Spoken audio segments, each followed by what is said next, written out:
Magluto po tayo ng stir fried kangkong. Super tipid po ito. Sundan po. Pagkatapos pong hugasang mabuti, i-blanch na po natin. Patindihin natin yung apoy. And then, lagyan po natin ng oil. Takpan po natin. Pag ganyan na po yung texture niya, iahon na po natin and then iset aside. Lutuin na po natin ang chicken breast. Mas masarap po pag baboy ang ginamit nyo, pero preferred ko po kasi ang chicken breast. Mas healthy po para sa akin. Pag ganyan po, lagyan na po natin ng mantika ulit. Magtaktak po tayo ng paminta.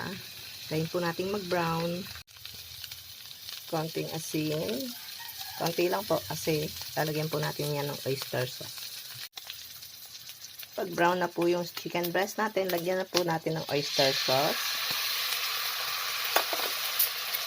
Haluin. Unti-unti na po natin ilagay yung kangkong na binlance natin. Lagay po ulit ng oyster sauce.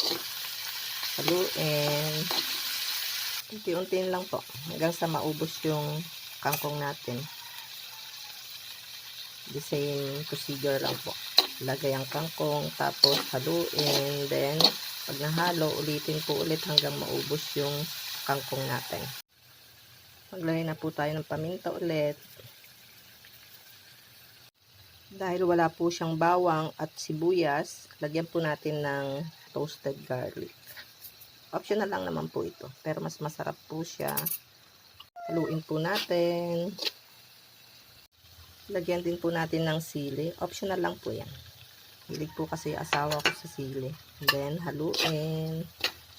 Tikman nyo na po. Pag okay na po yung tangkay niya, pag malambot na po yan, pwede na po nyong iahon at i-plate nyo. Salamat po sa panonood. Paki-like na rin po sana. Thank you.